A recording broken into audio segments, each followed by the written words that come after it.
Queremos compartir hoy el final del capítulo 2 de Colosenses, que se encuentra en los versículos que van desde el 16 hasta el 23. Colosenses 2, 16 al 23. Dice así, el texto es un poquito extenso, vamos a ir desarmándolo y tratando de entenderlo de a poquito. Por tanto, nadie os juzgue en comida o en bebida, o en cuanto a días de fiesta, lunas nuevas o días de reposo, todo lo cual es sombra de lo que ha de venir, pero el cuerpo es de Cristo. Nadie os prive de vuestro premio, afectando humildad y culto a los ángeles, entremetiéndose en lo que no ha visto, vanamente hinchado por su propia mente carnal, y no haciéndose de la cabeza, en virtud de quien todo el cuerpo, nutriéndose y uniéndose por las coyunturas y ligamentos, crece con el crecimiento que da Dios. Pues si habéis muerto con Cristo en cuanto a los rudimentos del mundo, ¿por qué, como si vivieseis en el mundo, os sometéis a preceptos tales como no manejes, ni gustes, ni aun toques, en conformidad a mandamientos y doctrinas de hombre, cosas que todas se destruyen con el uso? Tales cosas tienen a la verdad cierta reputación de sabiduría, en culto voluntario, en humildad y en duro trato del cuerpo, pero no tienen valor alguno contra los apetitos de la carne. En el libro de Génesis, allá por el capítulo 25, se nos cuenta la historia de Esaú y de cómo Esaú prefirió, antes de su primogenitura, que era la bendición que iba a recibir de parte de Dios por medio de su papá Jacob, prefirió un plato de un guiso de lentejas. O sea, hablaba de cómo a esta persona le importaban más las cuestiones materiales ahí, ya, que las cuestiones espirituales. La iglesia en cierta forma es tentada también a ese intercambio, en el cual salimos perdiendo completamente, ¿no? A preferir lo temporal a lo eterno, a preferir cosas y personas antes que a Cristo. De eso va a tratar un poco lo que vamos a estar viendo en este pasaje de Colosas. Yo le puse por título, es muy largo, después se podría hacer más corto, pero no cambia a Cristo ni por el legalismo ni por el misticismo. Este pasaje se podría dividir por esa palabrita que aparece, nadie os juzgue, sería una parte de la división, y la otra, nadie os prive. Nadie los juzgue, podríamos decir en nuestro lenguaje actual, y es lo que dice el versículo 16, ¿no? Por tanto, nadie los juzgue en comida o en bebida, o en cuanto a días de fiesta, lunas nuevas o días de reposo. Vemos entonces dos divisiones ahí. Uno tendría que ver con comidas y bebidas, y otro con ciertas fiestas. El grupo que estaba queriendo tratar de no tan espirituales a los hermanos que vivían en Colosas, lo hacían diciendo que ellos, al no respetar ciertos días de fiestas que ellos consideraban santos, y comiendo y bebiendo ciertas comidas que ellos consideraban que no eran tan santas, estaban no siendo el pueblo de Dios que debía ser, que no estaban siendo los cristianos verdaderos que debían ser. ¿Qué va a decir Pablo? El cristianismo no se trata de qué comemos o qué bebemos, ni de los días que respetemos o no respetemos. Si se acuerdan todos, hay varios libros del Antiguo Testamento que le daban instrucciones a Israel acerca de ciertas ceremonias que ellos debían celebrar, conmemorar, pero Pablo nos va a decir más adelante que todo eran en representación de lo que Cristo iba a venir a hacer. Pero ahora ya vino Cristo, va a decir. Entonces todas esas cosas que eran sombra, ya está. Ahora tenemos en Cristo el cumplimiento de todo eso. Entonces este primer grupo era el grupo de comidas y bebidas. No está más decirlo, siempre es bueno que sale la ocasión volver a mencionarlo. No son las comidas las que nos hacen más santos ni menos santos, pero ciertamente practicar la glotonería y la gula no nos hace más santos. No es el tema de esto, pero aparentemente tenía que ver con la práctica del ayuno, pero entendida como una forma de obligar a Dios de que haga lo que yo quiero. También en la práctica del ayuno, que es dejar de comer, mucha gente, yo lo he vivido, lo he visto, ocurre lo siguiente: cree que porque ayuna más tiempo que otros, es más espiritual que otros, y ahí ya hay pecaminosidad de orgullo. O sea, al pensar que soy más cristiano porque María ayunó 3 días, pero yo voy a ayunar 5. Entonces eso me va a hacer más espiritual. La realidad es lo que nos va a decir al final Pablo. Estas cosas, cuando son guiadas de esa forma, ¿no? Cuando la motivación es esa, aparentan espiritualidad, pero en realidad contra los apetitos de la carne no tienen poder. Porque en realidad estamos alimentando la carnalidad. Estamos alimentando el orgullo que hay en nosotros. Y el segundo grupo hablaba de los días especiales. Y bueno, ustedes recuerdan que los judíos aún hoy practican el sábado como un día en el que se reúnen, como nosotros lo hacemos hoy domingo. Ellos se reúnen los sábados. Pero no eran todos los judíos los que practicaban ciertas ceremonias o ciertas cosas a las que se refiere este pasaje. Era un grupo que tenía cierto contacto con los judíos, pero a su vez cierto contacto con la cultura también pagana, que le llamamos a esa época, ¿no? Estaba una mezcla de eso. Lo que estaba apareciendo era una distorsión del Evangelio. Era creer que el Evangelio, que los que creemos en Cristo, o que el cristianismo, podemos decir, es simplemente una cantidad de prohibiciones. Y el cristianismo no es eso. Quizás a veces las personas que se congregan en la iglesia han reflejado esa imagen a las personas que no conocen qué es el cristianismo. De que es una cantidad de no hagas esto, no deja de hacerlo. No es eso. El cristianismo se trata de Cristo y de una relación con Cristo. De eso se trata el cristianismo. Estas personas que venían de fuera de esta iglesia estaban queriendo hacer volver a la iglesia a prácticas que ya estaban superadas en Cristo. Y el asunto era que estaban tergiversando qué cosa es el cristianismo, qué en verdad es el cristianismo, qué es la relación viva con Cristo. Eso no estaba presente. Si nosotros reemplazamos a Cristo por distintas prácticas, puede ser orar más, puede ser cualquiera, que son buenas en sí, son buenas, no son malas, pero si se convierte en algo que es ritual, y yo digo, no, todos los días tengo que hacer eso, no por disciplina, sino porque de esa forma, voy a obtener no sé qué poder y Dios me va a dar no sé qué cosa que yo quiero y todo eso. Bueno, y reemplazo, así sea la mejor de las prácticas, pero reemplazo a Cristo por esa práctica. Mi relación con Cristo es insustituible. Nada puede reemplazar mi relación con Cristo. Nada, ninguna otra cosa. Ahí está el problema. No cambiemos a Cristo por ninguna práctica, ningún ritual. Ese sería un primer punto. Estamos viéndolo en relación a qué en poco lo tuvo Esaú y cambió todas las bendiciones que él iba a recibir, que ya tenía. Las cambió por algo que era efímero, algo que se lo comió y se terminó ahí nomás. Bueno, así nos puede pasar a nosotros. No cambiemos a Cristo, que es eterno, lo más precioso que tenemos, por ninguna ritualidad, ni tampoco una cuestión mecánica de congregarnos mecánicamente, ¿no? Es eso lo que apunta. Que sea nuestro congregarnos siempre fresco, siempre nuestra relación viva con el Señor. ¿Hay para los cristianos de hoy en día ciertos días más santos o menos santos? Pareciera que para algunas personas que se dicen cristianas, Navidad o Pascua o algún día de eso, pareciera que reavivaría su cristianismo, llamémosle así entre comillas, ¿no?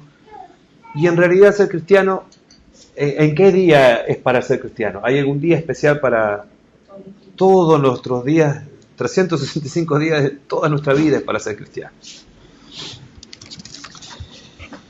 El versículo 17 va a decir, todo lo cual es sombra de lo que ha de venir, pero el cuerpo es de Cristo. Les leo un comentario chiquitito que extraje del comentario bíblico Mundo Hispano. Dice, el desafío ético que encontramos en estos versículos es que nuestro comportamiento no puede ser moldeado por el ascetismo o las celebraciones culturales, sino que debe ser moldeado por la presencia de Cristo, a quien debemos imitar. El ascetismo es, en palabras sencillas, tiene que ver con aquella oración que hizo el Señor Jesús de que nosotros vamos a seguir viviendo en esta tierra, con los pies en la tierra y todo, pero que no vamos a hacer o vamos a dejar de hacer ciertas prácticas que dañan nuestra relación con Él y con nuestro prójimo. Pero el ascetismo dice que para que sea una realidad esa relación más profunda con Dios y mejor con los demás, yo tengo que aislarme de todo y tengo que, por ejemplo, practicar esto. Hay comidas que no voy a comer más, hay ciertas bebidas que voy a dejar de tomar. Vuelvo a aclarar con esto que podemos tomar lo que sea. El tema que nos dice la Biblia es que si nosotros nos emborrachamos en ese proceso de tomar lo que sea, no vamos a hacer bien a nuestro cuerpo. Y todo lo que atente contra nuestro cuerpo, la Biblia nos dice que tengamos cuidado porque es el lugar donde mora Dios. Entonces, este pedacito hablaría de que no cambiemos a Cristo ni por las cosas pasajeras ni las cosas temporales. Estos serían los que tienen que ver con nadie lo juzgue. Y la segunda parte, que tendría que ver con nadie os prive, nadie les quite, tendría que ver con eso, es lo que comienza ya en el versículo 18. Nadie os prive de vuestro premio, afectando humildad y culto a los ángeles, entremetiéndose en lo que no ha visto, vanamente hinchado por su propia mente carnal. Nadie os prive de vuestro premio. ¿De qué premio iban a ser privados los hermanos de Colosas si cambiaban justamente ese premio por un montón de prácticas, un montón de ceremonias, un montón de rituales, pero no en mantener viva la relación con justamente ese premio? Se perdían a Cristo, lo más hermoso. Toda iglesia y todo cristiano está siendo constantemente tentado a eso, a reemplazar a Cristo por otras cosas. Y la relación con Cristo es lo primero. Amar a Dios con todo nuestro ser es lo primero. Nadie os prive de vuestro premio. Y va a nombrar un par de prácticas, ¿no? Afectando humildad. Yo no entendía qué quería decir afectando humildad, y parece ser que era la forma en la que se hablaba de una práctica donde la persona lo que hacía era estar varios días sin comer y sin dormir, y de esa forma comenzaba a tener visiones. Por eso hablábamos como título de esto: no cambiemos a Cristo ni por el legalismo, que sería si no comes queso con no sé qué cosa, no sos cristiano, ni por el misticismo, que es la búsqueda, no importa cómo, de tener una experiencia extrasensorial, exotérica, una cosa así extraña, ¿no? Una cosa como que nos traslade a otra dimensión. Y eso hace realmente, porque es una cuestión más vale médica. Si nosotros dejamos de ingerir proteínas y nos pasamos de sueño, vamos a comenzar a ver cosas. Pero no son revelaciones espirituales, son cuestiones que nuestro cuerpo no está teniendo. No está recibiendo el alimento y no está durmiendo. Entonces vamos a empezar a ver elefantitos violetas ya. Bueno, ese era un problema. A eso se refiere con afectando humildad. Y la otra práctica que estaban comenzando a hacer, que ni siquiera los fariseos la aprobaban, pero que se estaba metiendo en la iglesia, se metió en el judaísmo primero y se estaba metiendo en la iglesia cristiana, es el culto a los ángeles. Y dentro del culto a los ángeles también podemos incluir a cualquier otro a quien se eleve una oración. Nosotros oramos al Señor Jesucristo, o sea, oramos en el nombre del Padre, del Hijo y del Espíritu Santo. Nosotros no oramos a ningún tipo de santo extra, ni ángel, ni ningún tipo de mediador, ni san nada. Nuestra oración es al Padre en el nombre del Hijo. No cambiemos a Cristo entonces por ningún culto falso. No podemos cambiarlo a Cristo. Estamos adorando y siguiendo a otro Cristo, sino. Cuando una persona, fíjense la consecuencia de esto, lo dice el mismo versículo, ¿no? Entremetiéndose en lo que no ha visto. Vanamente hinchado por su propia mente carnal. En el fondo, la persona que, como decíamos hoy, no, motivada por su orgullo, realiza algún tipo de práctica, lo que termina haciendo es que confía más en esa práctica que en el Señor Jesucristo mismo. Y en el fondo, todavía más en el fondo, es yo que hago esa práctica. Entonces, en el fondo del fondo, la confianza descansa en el propio que está realizando esa práctica. Y ya no en Cristo, no en la obra de Cristo, sino en la obra que yo estoy haciendo para ganar el favor de Cristo. Entonces, afectando humildad tenía que ver con esa práctica de no dormir y no comer y de comenzar a ver alucinaciones. Va a decir algo Rocha de Gutiérrez ahí que es muy interesante.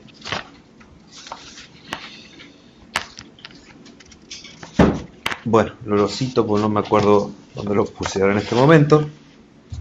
Él decía que lamentablemente en la iglesia moderna sigue esa práctica, no se ha erradicado del todo, y que el hecho de que alguna persona diga que vio algún tipo de visión o que tuvo algún tipo de sueño así, a la vista de muchas personas de algunos grupos lo hace o lo convierte instantáneamente como el más espiritual. Y acá Pablo nos está diciendo que tengamos cuidado con ese tipo de cosas, que pueden llegar a desdibujar tanto el Evangelio que nos pongan a otra cosa como lo central y Cristo nos sea quitado, privado, nos prive de Cristo, de nuestro premio. Entonces podríamos decir eso, que no cambiemos a Cristo por vanas visiones y no cambiemos a Cristo rindiéndole culto a seres que son inferiores a Cristo. Solo a Cristo adoremos. Era tal la distorsión que ¿qué imagen estaban dando estas personas a los que no conocían de qué cosa era el cristianismo? Estaban presentando un cristianismo que se basaba en prohibiciones, se basaba en adorar a ángeles, en búsquedas místicas, así, en encerrarse y tener visiones, y bueno, eso no transforma ningún mundo, no nos posibilita ser sal y luz de esta tierra, simplemente nos quedamos encerrados en un lugar tratando de ver, vaya a saber qué cosa, y es en el fondo la búsqueda de que yo vi esto, hermano, así que ustedes tienen que seguirme a mí porque yo tuve esta visión y estoy más cerca de Dios que ustedes. Y no nos llama eso el Señor. Dice el versículo 2:19, que es como el central de este. Y no haciéndose de la cabeza, en virtud de quien todo el cuerpo, nutriéndose y uniéndose por las coyunturas y ligamentos, crece con el crecimiento que da Cristo. ¿Cuál es el problema entonces? Que todo ese tipo de prácticas que mencionó Pablo va a traer en quien las practique, en quien ponga como centro estas prácticas y no al Señor Jesucristo. Dice que, y no haciéndose de la cabeza, es no agarrándose, no aferrándose, no tomando a Cristo, que es el centro y la cabeza de la iglesia, con todas las fuerzas posibles, ¿no? No estar unido a Él de una forma, ya que nada nos lo pueda quitar, o sea, fundidos a Él sería la idea, ¿no?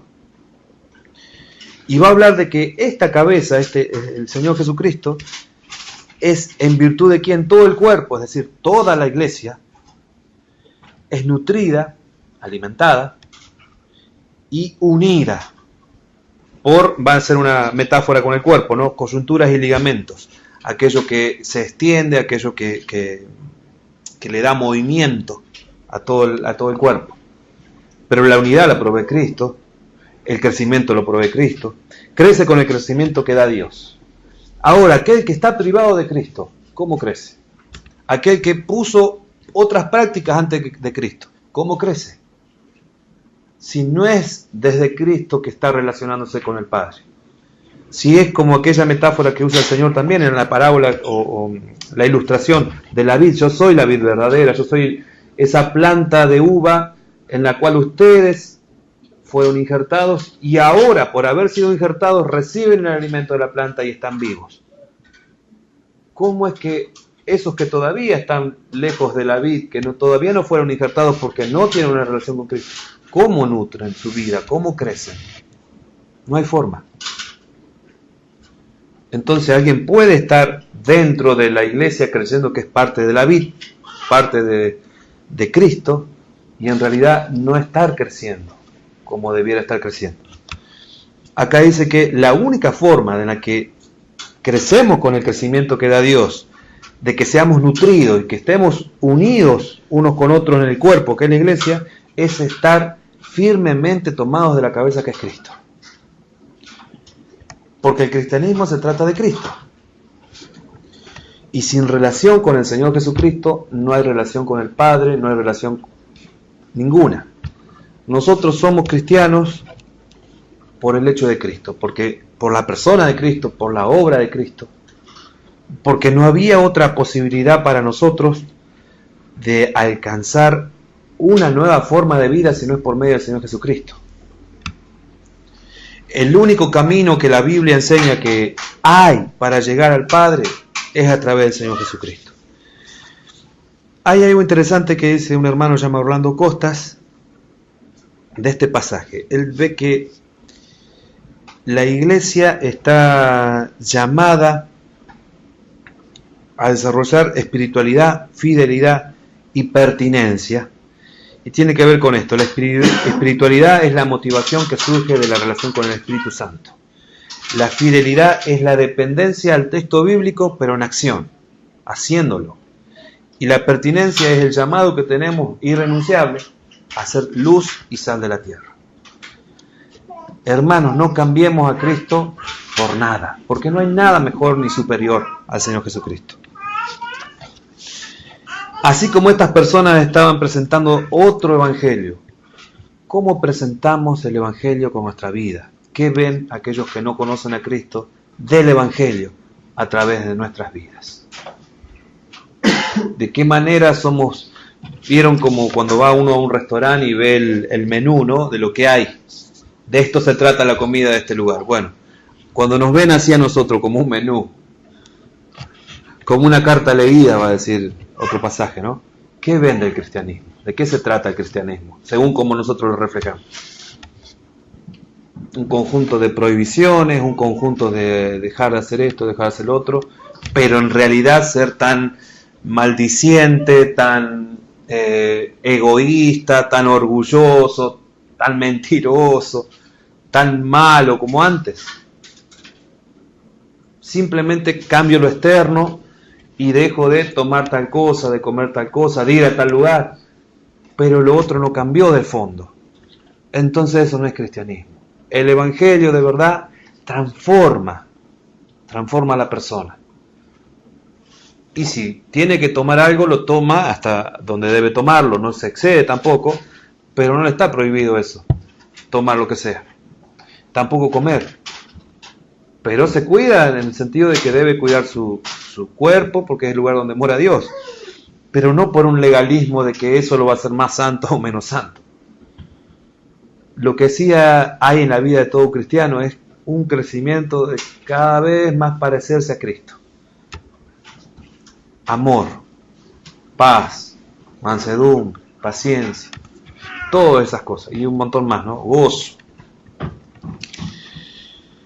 Va a decir del 20 al 22, voy a leerlos todos juntos. Pues si habéis muerto con Cristo en cuanto a los rudimentos del mundo, ¿por qué, como si vivieseis en el mundo, os sometéis a preceptos tales como no manejes, ni gustes, ni aun toques, en conformidad a mandamientos y doctrinas de hombres, cosas que todas se destruyen con el uso? Existió un momento donde nosotros estábamos muertos espiritualmente, pero existió un momento también donde a través del Señor Jesucristo pasamos de muerte a vida. Fue el momento que nosotros llamamos conversión. Y ahí se ha iniciado este proceso de santificación en el que vamos creciendo todo el tiempo. Dice el comentario Mundo Hispano: Pablo exhorta a no sumergirse nuevamente en la atmósfera donde las cosas materiales gobiernan, sino que vivamos en la atmósfera del Espíritu. El contraste es entre el creyente que ha muerto a los valores del mundo y el hombre no regenerado que tiene un estilo de vida de acuerdo a estos valores del mundo, estando sometido al control de los poderes espirituales del mundo. Pero nosotros recordemos que en esta nueva vida sea, aquella forma de pensar que teníamos antes y aquellas prácticas que teníamos antes, ya no estamos obligados a realizarlas, ya ahora tenemos libertad de eso, podemos no hacer aquellas cosas que van a dañar nuestra relación con Dios, nuestra relación con el prójimo. Y ahora, por la gracia, con la ayuda del Espíritu Santo, podemos comenzar a hacer aquellas que van a bendecir mi relación con Dios y con mi prójimo, y que van a hacer bien a todos. Ahora, si nosotros creemos que se van a desarrollar en nosotros por aislarnos de las personas, aislarlos de la vida, aislarnos de todo, que es el ascetismo, en realidad no va a pasar por eso, porque siempre lo hemos dicho, ¿no? Podemos repetirlo una vez más. Hubo casos en la Edad Media o incluso anteriormente, donde personas se iban a una cueva a vivir porque querían no ya tener el estímulo de la tentación sexual, por ejemplo. Pero aún en esa cueva seguían teniéndolo, porque está dentro de nosotros. No es que esté mal el deseo sexual, no está mal. Tiene un lugar que es el matrimonio para nosotros. Todo es lícito, no todo me conviene, pero de todo tiene un lugar. No es que Dios quiere que nosotros no tengamos deseo sexual y que seamos unos robots. No se trata de eso.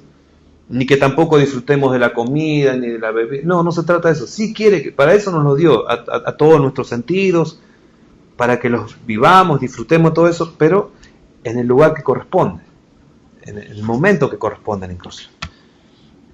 Entonces no cambiemos a Cristo por las inútiles prácticas del ascetismo.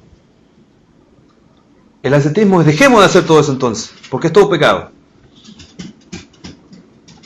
No es todo pecado, puede convertirse en la práctica más santa. Yo acá en el púlpito puedo ser un pecador, puedo tener un pensamiento de orgullo, de superioridad, de lo que sea, o puedo estar mintiéndoles o lo que sea, y puedo estar pecando. No es el lugar exactamente es lo que haría de algo pecado o no. Es una cuestión del corazón siempre. Es algo que está pasando adentro. Versículo 23 y concluyo. Tales cosas tienen en la verdad cierta reputación de, fíjense, sabiduría en culto voluntario, en humildad y en duro trato del cuerpo, en mortificación. Pero en realidad, va a decir Pablo, no tienen valor alguno contra los apetitos de la carne. Esto es lo que dice Rocha Gutiérrez. La piedad autoimpuesta y el ascetismo, que generalmente lo acompaña, no sirven de nada para controlar las tendencias pecaminosas. Por el contrario, terminan perjudicando nuestra espiritualidad al llevarnos a confiar más en nuestros propios esfuerzos que en las bendiciones que tenemos en Dios. No cambiemos a Cristo por las tradiciones de los hombres ni por las enseñanzas de los hombres. Vamos a la palabra que nos enseña el Señor Jesucristo. Algunos puntitos que podríamos ver para tratar de resumir todo esto. No nos sometamos a ningún tipo de legalismo sobre qué comer, ni sobre qué beber. Obviamente, no cayendo ni en la glotonería ni en la borrachera. 2. Evitemos todo tipo de ritualismo. Vivamos nuestra fe justamente de forma viva. No adoremos ni a ángeles, ni a visiones, ni a ningún otro mediador. Que nuestra vida adore a Dios. Estamos muertos al pecado en Cristo y la forma de seguir creciendo a semejanza del Señor es justamente permanecer en Él. Y por último les recuerdo, no cambiemos a Cristo ni por el legalismo ni por el misticismo. Tenemos en Cristo el mayor premio que se podría imaginar, el mayor tesoro imaginable, deseable. No lo cambiamos por nada. Si perdemos este tesoro, lo perdemos todo. Cristo es nuestro todo. Cultivemos nuestra relación con el Señor Jesucristo a cada instante. El Señor nos bendiga.